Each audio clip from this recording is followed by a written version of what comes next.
오늘의 말씀은 거룩한 삶으로의 변화라 해서 창세기 13장 말씀을 나눕니다.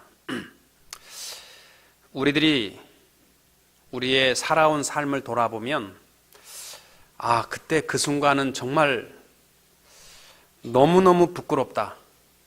그 시간만큼은 내가 평생 잊을 수 없다. 그런 순간이 여러분에게는 아마 있을 줄로 압니다. 지난 2010년 이번 주에 우리 월드컵이 시작되는데 남아공 월드컵 때에 영국, 축구를 종주국이라고 말하잖아요. 태권도가 한국의 종주국이듯이 이 영국이 축구의 종주국인데 영국의 골키퍼였던 로버트 그린이라는 선수가 미국과의 시합에서 예선 첫 경기에서 이 미국 선수가 이렇게 툭 찬 볼을 살살 굴러오니까 쉽게 막으려고 하는데 이게 앞에서 톡 튀어가지고 떼굴떼굴 굴러서 골대로 들어갔습니다. 그래가지고 영국이 예선 탈락했습니다. 아마 대단한 선수인데 아마 그 국민학생도 막을 수 있는 볼인데 옆으로 굴러 들어갔으니 아마 그는 평생에 잊을 수 없는 그 수치스러운 순간이었을 것입니다. 베드로는 아마도 주님을 3번 여종에게 부인하는 그 시간 주님께서 베드로를 쳐다볼 때에 아마 베드로의 마음은 평생 다시 얘기 꺼내고 싶지 않을 만큼 부끄러운 일이 되었을 것입니다. 지난주에 우리가 살펴본 창세기 12장 말씀에 보면 아브라함에게는 평생 부끄러운 순간이 애굽으로 갔을 때입니다. 온 식구들이 가뭄으로 먹을 것이 없어서 애굽으로 갔다가 자기 아내가 너무 예뻐서 누이라고 속이고 내려갔다가 바로 왕에게 뺏기게 생겼습니다.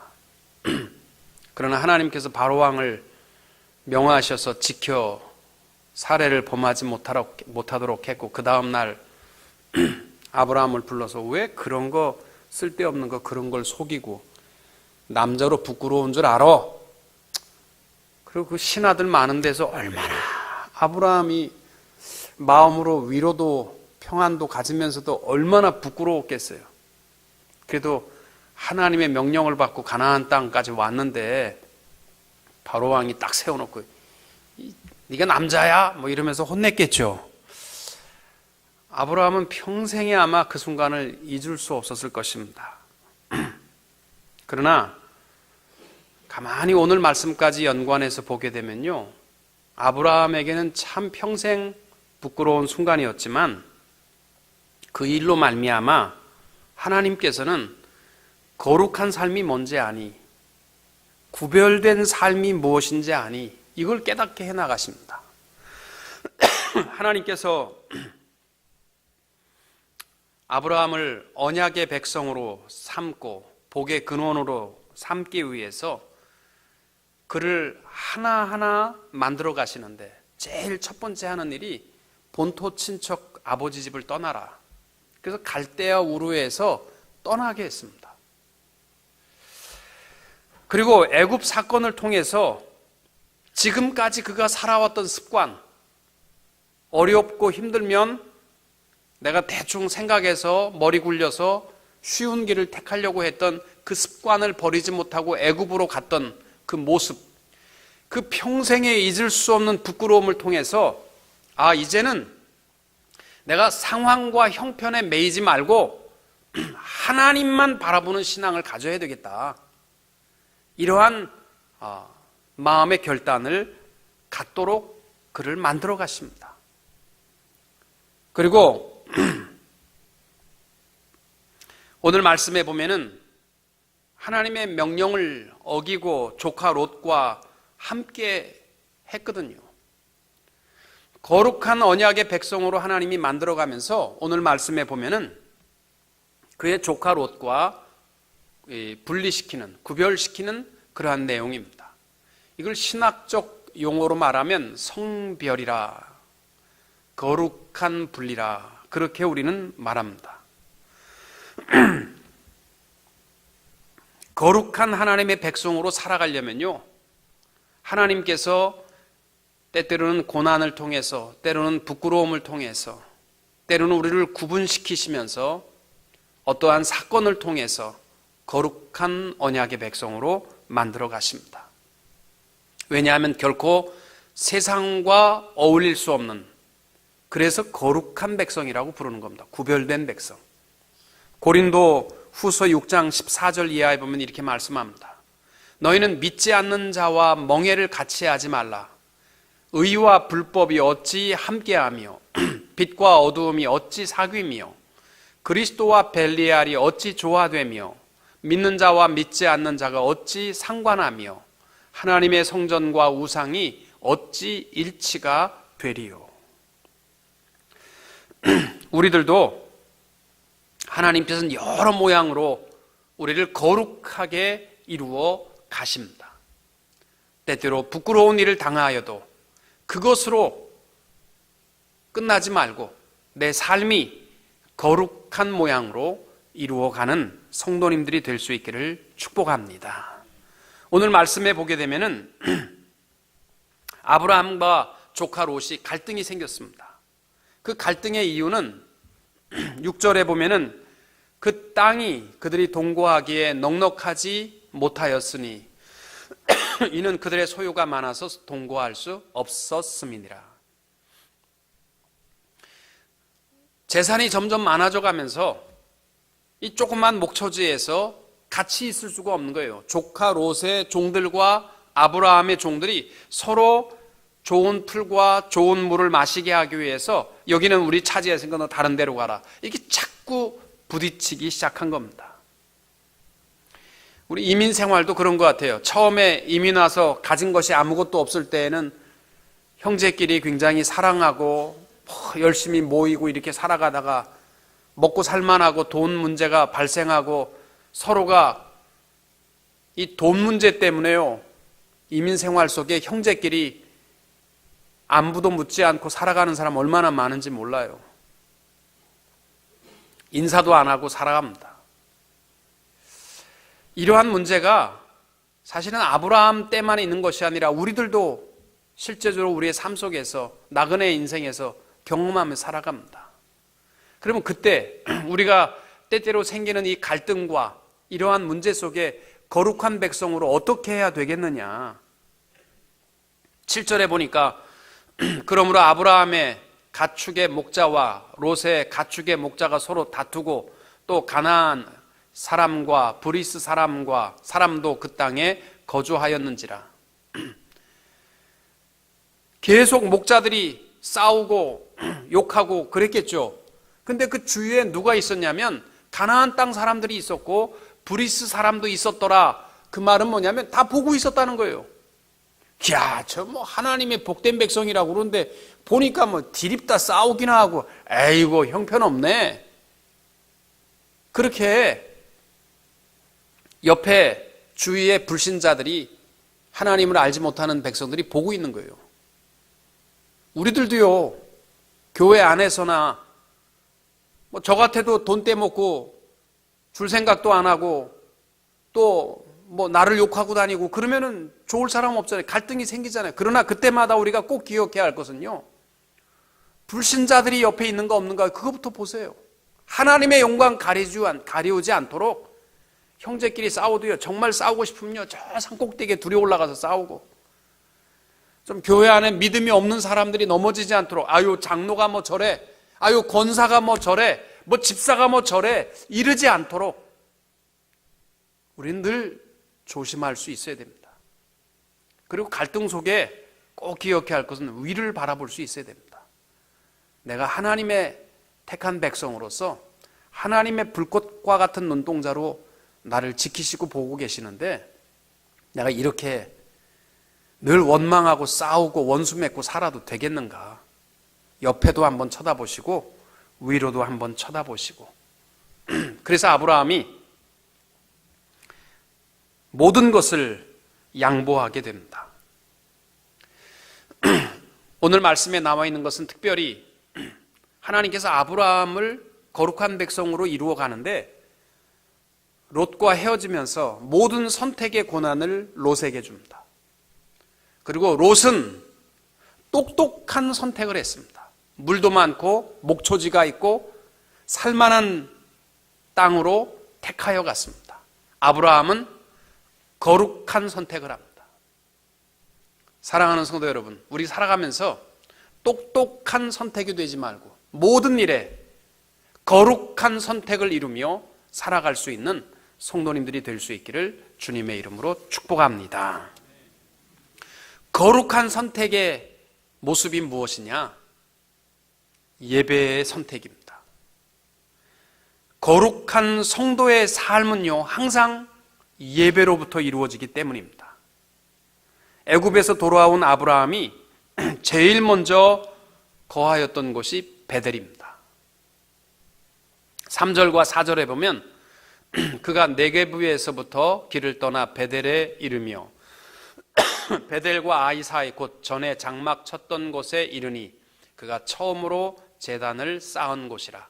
그가 거기서 여호와의 이름을 불렀더라. 창세기 12장 8절에 보면 아브라함이 가나안 땅에 제일 먼저 도착하자마자 했던 것이 뭐냐면 하나님 앞에 제단을 쌓는 일이었습니다. 그리고 애굽 땅에서 수치스러운 일을 당하고 돌아왔을 때 어디로 갔느냐면 오늘날로 말하면 예배의 처소부터 찾아간 거예요. 그리고서 거기는 어떤 곳이냐면 바로 이 베델과 아이 사이입니다. 이 베델과 아이 사이라는 말이요, 참 재미있는 단어입니다. 베델이라는 말은 히브리어로 하나님의 집, 교회라는 의미이고 아이라는 말은 폐허, 폐품 이러한 뜻입니다. 오늘날로 말하면 세속적인 삶, 세상의 모든 삶을 대언하는 단어거든요. 오늘날 우리 성도들도요, 일주일의 삶을 보면 베델과 아이 사이에 살아가지 않습니까? 삶 속에서 세속적인 도시 가운데 살아가고 또 아버지 집에 나와 기도하고. 그러나 우리 분명히 알 것은 아브라함이 그 장막을 베델에 쳤다는 거예요. 아이에 치지 않고. 삶의 중심 근거. 내 삶의 중심이 세상에 있고 교회에 한 번씩 왔다 가는 성도들이 되지 말고 내 삶의 중심이 아버지 집에 있고 그리고 삶 속에 승리하는 자들이 될 수 있기를 축복합니다. 이 예배 중심. 거룩한 가나안 땅의 삶의 시작이 베델의 예배로 시작되었고 수치스러운 일을 당하고 돌아왔을 때에도 바로 그 베델의 하나님 앞에 예배함으로 아브라함의 새로운 거룩한 삶이 시작되었고 또 창세기 34장에 보게 되면은 야곱이 세겜성에서 자기의 아들들이 딸 디나가 세겜 남자에게 강간당하는 사건을 통해서 분노 가운데 세겜 남자들을 다 죽였습니다. 그리고 이제는요, 이게 이주하는 집단이 아니라 폭도들이 된 거예요. 어느 지역에 가든지 이 사람들은 이 그 폭도 집단이기 때문에 이 가나안 땅에 어느 누구도 다 싫어했습니다. 갈 데가 없는 거예요. 오고 갈 수도 없는 위치에서 야곱이 선택한 것은 베델로 가자. 오늘 3부 예배 때 참 좋은 목사님이 오셔서 유명하신 목사님이 오셔서 말씀을 전합니다만 제목이 바로 이 35장 베델이에요. 이처럼 아버지 집의 예배는요, 우리 성도의 모든 거룩한 삶의 시작이요, 또 회복의 시작이요, 위기와 어려움의 승리의 시작이 바로 이 베델로부터, 아버지 집 예배로부터 이루어지게 되는 줄로 믿습니다. 여러분, 올해 우리 교회의 표가 감동 있는 예배입니다. 예배를요, 내 삶의 한 부분으로 두지 마시고 예배는 내 모든 거룩한 삶의 시작이고 내 모든 삶의 중심이고 꼬여있는 내 모든 삶의 승리의 비결이 예배에 있는 줄로 믿으시기 바랍니다.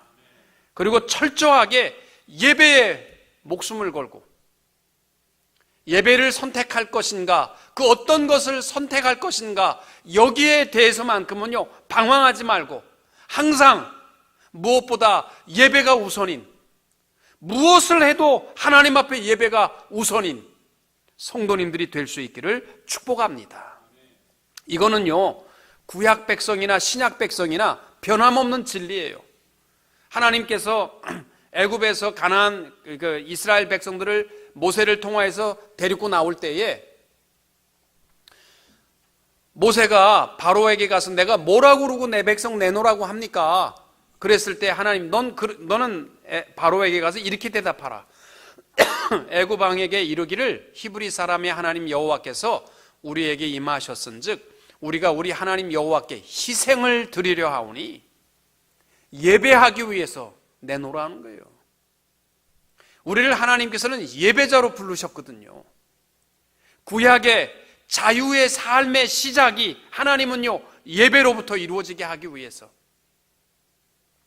피의 재앙으로부터 그들을 생명을 구원하였고 홍해를 건너게 하며 세례를 받게 하시고 그리고 그들로 하여금 하나님 앞에 제단을 쌓고 예배케 하셨던 것을 볼 수 있습니다.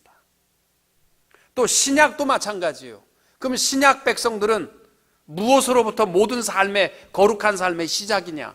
로마서 말씀을 보시면 알 수 있어요. 1장부터 11장까지는 교리의 말씀이고 12장 말씀에서 그리스도인다운 이 하나님을 깨달은 자가, 내가 죄인임을 깨달은 자가 해야 될 실천의 첫 번째가 뭐냐?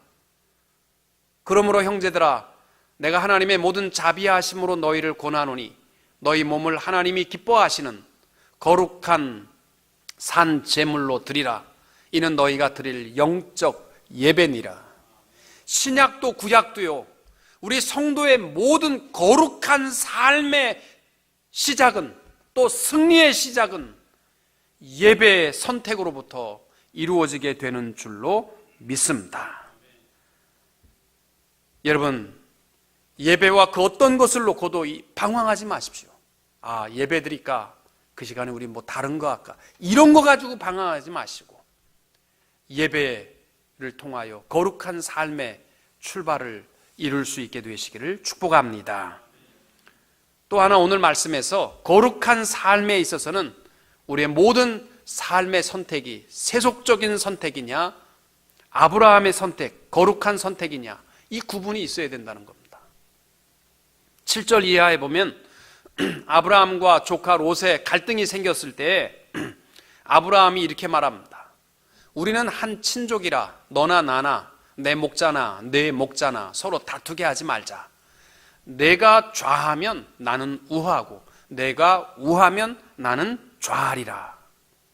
아브라함이 말하는 좌우라는 말은 50-50를 나눠놓고 너 이거 가지면 내가 이거 갖고, 그러한 뜻이 아니에요. 지금 푸른 목초가 있고 사람이 살만한 도성은요 소돔과 고모라 성이에요. 아브라함이 선택 권한을 롯에게 줬다는 말은 네가 다 택하라, 우리 다투는 일만 하지 말자, 그 제시 조건입니다. 그랬을 때 10절 이하에 보면 롯의 선택의 기준이 나옵니다. 10절과 11절에 보면 이에 롯이 눈을 들어 요단 지역을 바라본즉 소알까지 온 땅에 물이 넉넉하니 여호와께서 소돔과 고모라를 멸하시기 전이었으므로 여호와의 동산 같고 애굽 땅과 같았더라. 그러므로 롯이 요단 온 지역을 택하고 동으로 옮기니 그들이 서로 떠난지라. 롯이 선택은요 바로 세속적 선택의 기준인데 두 가지 중요한 단어가 나옵니다. 요단 지역을 바라본즉. 여러분, 우리 모든 선택의 기준이 육신의 눈이 되지 마십시오. 아브라함을 통하여서 하나님이 깨닫게 하시는 것이 그거였습니다. 아무리 하나님의 약속의 땅에 왔는데 배고프고 이 굶주림을 해결할 길이 없다. 그러니까 눈을 보고 풍성한 땅으로 가는 먹음직하고 보암직한 것, 이런데 속아서 택하는 미련한 선택이 되지 않게 되기를 바랍니다. 또 하나는 롯이 보니까 소돔과 고모라 땅이 하나님의 동산 같다. 이게 중요한 거예요. 하나님의 동산을 택하셔야지 하나님 동산 같은 곳을 택하면 안 되게 돼 있어요. 이 같다라는 말은 내 판단입니다. 내 생각입니다. 하나님의 동산의 특징은 뭐냐면 하나님이 계시는 곳이 하나님의 동산이고 어디에 하나님이 계시냐 이것이 중요한 것이지 내 눈에 볼 때 그게 하나님의 동산 같다. 이 선택은 세속적인 선택입니다.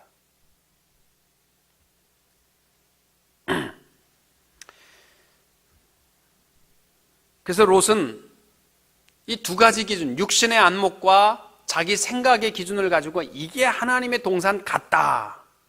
이렇게 속아서 소돔과 고모라 땅을 택합니다. 그러면 아브라함의 선택을 봅시다. 9절에 보면 내가 좌하면 나는 우하고 내가 우하면 나는 좌하리라. 이건 내가 반대로 가겠다 이 말이 아니라 어디든지 상관없다는 말이에요. 나는 내가 하나님과 동행하는 삶이라는 것을 고백하는 겁니다. 그래서 아브라함이 택한 곳은 헤브론 쪽을 향한 땅이었습니다. 14절과 15절에 이 아브라함의 중심을 보시는 하나님께서 주시는 축복의 약속이 있습니다. 롯이 아브라함을 떠난 후에 여호와께서 아브라함에게 이르시되 너는 눈을 들어 너 있는 곳에서 북쪽과 남쪽 그리고 동쪽과 서쪽을 바라보라. 보이는 땅을 내가 너와 내 자손에게 주리니 영원히 이르리라. 하나님께서 축복하는 이유는 이거예요. 네가 눈에 보이는 것을 따라가지 않고 어느 쪽이든지 상관없다. 하나님과 함께 가겠다는 겁니다. 이 거룩한 선택이에요. 오늘날 우리가 살아가면서 어디에 부요함이 있고 어디에 승리가 있고 어디에 만족이 있을까? 이것을 택하지 말고 내가 어디를 가든지 분명히 확인해야 될 것은 하나님이 나와 함께 한다는 사실을 확인하고 살아갈 수 있는 선택이 되시기를 바랍니다. 거룩한 선택을 이루시면 하나님이 축복합니다. 오늘날 예수 믿으면서도 이런 사람들이 있어요. 예수 믿는 이유가 뭐냐? 사업이 잘 되고 내가 건강하게 살고 내 자녀들이 잘 되고 온통 그것이 하나님의 축복 같이 여기시면 잘못된 거예요.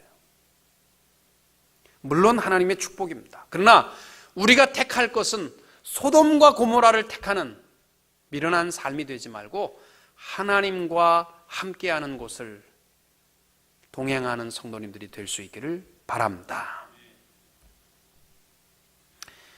마태복음 6장 33절에 이렇게 말씀합니다. 그런즉 너희는 먼저 그의 나라와 그의 의를 구하라. 그리하면 이 모든 것을 너희에게 더하시리라. 소돔과 고모라를 택해서 부유해지는 것이 아니라 우리가 하나님을 택하면 나머지는 어디에 가든지 하나님이 우리를 축복하시고 채워주실 줄로 믿습니다. 그래서 고린도후서 5장 7절 말씀과 같이 우리가 믿음으로 행하고 보는 것으로 하지 아니함이로다. 보여지는 풍요로움을 택하지 말고 늘 하나님과 동행하는 길을 택하는 성도님들이 될 수 있기를 바랍니다. 그래서 아브라함이 18절에 보니까 롯이 떠난 후에 제일 먼저 한 곳이 뭐냐면 내가 거할 곳은 이에 아브라함이 장막을 옮겨 헤브론에 있는 마므레 상수리 숲에 이르러 거하며 거기서 여호와를 위하여 단을 쌓았더라. 하나님 앞에 예배하는 일부터 했던 것을 볼 수 있습니다. 여러분, 신앙을 택하고 하나님과 동행하는 길을 택하면요 절대 손해보지 않습니다. 이 한국의 한남대학교 이사장이신 김용균 장로님이라는 분이 계세요. 4대 5대 이사장을 지내신 분인데 그분이 간증을 보면 이렇게 말합니다. 이분이 원래 산부인과 의사입니다. 3대째 천안에 유명한 옛날에 자기 아버지 할아버지 때부터 이 산부인과 병원을 하셨는데 이 자기 아버지가 산부인과 의사로 천안에 있을 때 천안에 산부인과 병원이 2개가 있었답니다. 자기 아버지는 교회를 위해서 자기의 모든 것을 헌신하고 봉사하셨고, 그 다른 산부인과를 운영했던 분도 훌륭하셔서 그분은 천안 중고등학교 교육계를 위해서 봉사하셨다는 거예요. 자기 아버지는 교회에 충성하면서 천안 중앙교회를 위해서 헌신하셨다는 거죠. 그리고 시간이 지나고 자기가 또 아버지의 병원을 감당을 하는데, 자기의 아버지는 어느 정도였냐면은 서울에 6남매 자녀들이 6명이 사는데도 서울에 하루도 안 자고 전부 천안에 가서 잤던 이유가 자기가 섬기는 교회의 새벽 제단을 위해서 그렇게 충성을 다하셨답니다. 그리고 자기도 산부인과 의사가 되어서 그대로 천안중앙교회를 섬기고 있고, 자기 아들도 이제 산부인과 의사가 되어서 병원도 너무너무 잘하고 있고, 또 교회의 부흥을 통해서 모두가 존경하는 그러한 사람이 되었는데, 학교를 위해서 봉사하신 분은 병원도 없어졌고 자녀들도 끝났고 또 모든 것이 다 끝나버렸다는 거죠. 이분이 하는 말이 그겁니다. 절대로 하나님을 택하는 길이 손해보지 않습니다. 사랑하는 성도 여러분, 우리가 거룩한 삶을 살아가려면요, 롯과 같은 선택이 되지 맙시다. 내 눈에 의지하거나 이게 하나님의 축복 같다 이러한 생각을 하지 마시고, 내가 무엇을 하든지 하나님과 함께하는가를 확인하고 하나님과 동행하는 길을 택할 수 있게 되시기를 축복합니다. 마지막으로 거룩한 삶에 있어서 우리가 중요한 것은 비전 선택입니다. 하나님께서 롯이 떠난 후에 아브라함에게 이렇게 말씀하잖아요. 14절에 보시면은 너는 눈을 들어 너 있는 곳에서 북쪽과 남쪽 그리고 동쪽과 서쪽을 보라. 그리고 17절에 보시면은 너는 일어나 그 땅을 종과 횡으로 두루 다녀보라. 이 굉장히 중요한 비전의 말씀입니다. 보라. 여러분, 하나님께서 아브라함아 동쪽 봐라, 아니면 아브라함아 서쪽 봐라, 그쪽으로 가라, 그러면 훨씬 더 쉬울 것 같은데 하나님께서 뭐라고 그러냐면 아브라함아 동서남북 봐라. 어느 쪽을 보라는 거예요? 지금 하나님의 의미가 동서남북 보라는 얘기는요, 어느 쪽이든지 상관이 없다는 거예요. 동서남북을 보라는 말은 뭐냐면 비전을 크게 가지라는 거예요.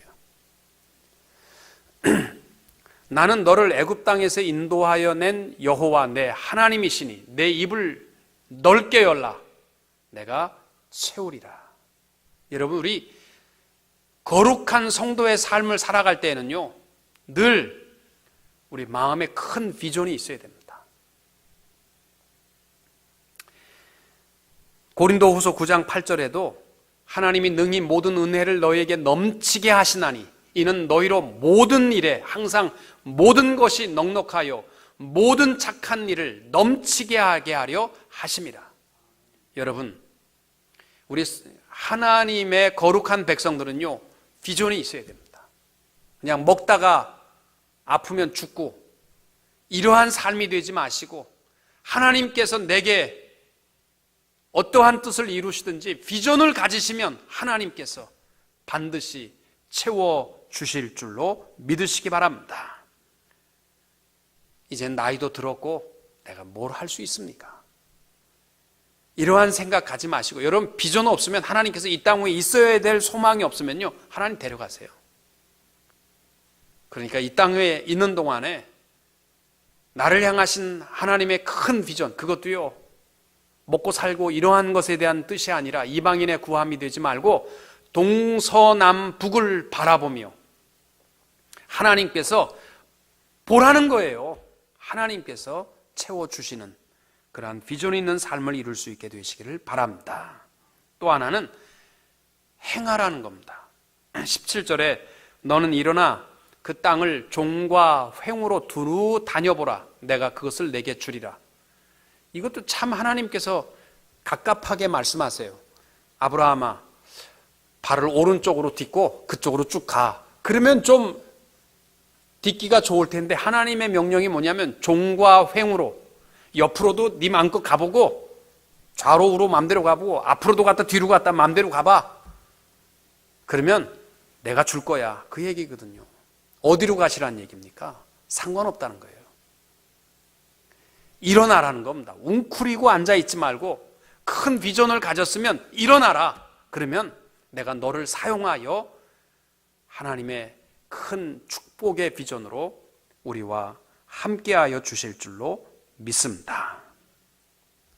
마가복음 9장 23절에 예수님께서 말씀하십니다. 할 수 있거든이 무슨 말이냐? 믿는 자에게는 능치 못할 일이 없느니라.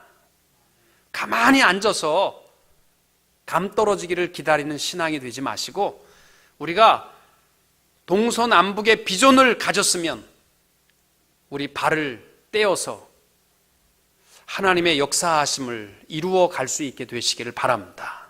보세요. 지난주 금요일 날 우리 임정식 목사님이, 전도사님이 골리앗과 또 다윗의 말씀을 설교했는데 그 이스라엘 용사들이요 다 두려워서 웅크리고 앉아있는 사람은요 하나도 쓰지 않습니다. 형님에게 아버지 소식을 묻기 위해서 왔던 소년 다윗이 아직 어려서 아무것도 갑옷이 맞지 아니하고 어떠한 것도 없다 할지라도 내가 나가서 여호와의 이름으로 물리친다라고 물맷돌을 들고 던지는 자를 통해서 하나님이 역사하시잖아요. 우리들도 똑같아요. 되게 우리 장로교인들이 하나님의 역사 그러면요 나는 가만히 있고 하나님이 다 하는 것이다. 그 새벽에 나는 하나님 앞에 다 맡겼으니까 하루 종일 잠자도 하나님께서 내 삶을 인도하는 것, 그게 하나님의 역사가 아닌 거예요. 오병이어를 통해서 역사하시는 하나님이시잖아요. 오늘날 우리도 똑같아요. 큰 비전을 가지고 첫 발을 내디딜 때 어디든지 상관없다는 거예요. 용기를 가지고 일어나서 첫 발을 내딛는 자가 소년일지라도 하나님 그를 통해서 역사하시는 줄로 믿으시기 바랍니다. 사랑하는 성도 여러분, 오늘 말씀해 보면 하나님께서 아브라함을 한 스텝 한 스텝 거룩한 백성으로 만들어 가시는 것을 볼 수 있습니다. 갈대아 우르를 떠나게 하시고 애굽에서 창피한 일도 당하게 했지만 그러나 하나님께서는 또 한 모습을 통해서 그를 거룩하게 이루어 갑니다. 특별히 오늘 말씀해 보면 예배를 소중히 여깁시다. 이건 거룩한 삶의 시작입니다. 그리고 두 번째는 내 눈에 보이는 좋아 보이는 것이나 내 생각에 하나님의 축복 같다라는 것에 매이지 마시고 어디든지 상관없습니다. 하나님을 택할 수 있는 그러한 성도님들이 될 수 있기를 바랍니다. 그 다음에 세 번째는 비전을 택합시다. 오늘 여러분 스스로를 돌아보면서 내가 하나님 앞에 아무런 비전 없이 먹고 마시는 존재는 아닌가 생각해 보시고 큰 비전을 가지고 우리가 첫 발을 내디딜 때 종과 횡, 동서남북 어디든지 관계없습니다. 하나님께서 그러한 자를 통하여 역사하심을 기억하고 비전과 또 첫 발을 딛고 승리하며 살아가는 성도님들이 되시기를 주님의 이름으로 축원합니다. 기도하겠습니다. 하나님 아버지, 거룩한 성도의 삶을 살아가면서 예배와 그 어떤 것도 비교하며 갈등을 겪는 어리석한 자들이 되지 않게 하시고 우리의 모든 거룩한 삶의 시작도 위기 가운데에서도 또 우리의 회복도 예배에 있는 것을 기억하고 날마다 예배를 우선 택하는 거룩한 백성들이 되게 해 주옵소서. 삶의 순간에 내 눈에 보기에 좋아 보이는 것, 하나님의 동산 같은 것에 속지 않게 하시고 하나님과 동행하는 길을 택하는 거룩한 선택이 되게 해 주옵소서. 아버지 하나님, 미련하게 먹고 마심에 취하는 우리의 인생이 되지 않고 주님께로 향한 우리의 큰 비전을 갖게 하여 주시옵시고, 동서남북을 바라보게 하여 주시옵시고, 우리가 입술을 크게 열 때 하나님의 채우심을 맛보며 살게 하여 주옵소서. 두려워 움츠리는 자들이 되지 않게 하시고, 하나님이 나와 함께 하심을 기억하고 담대하게 우리가 물맷돌을 들어 아무것도 아닐지라도 던짐으로 하나님의 역사하심을 체험하며 살아가게 하여 주옵소서. 예수님의 이름으로 기도하옵나이다. 아멘.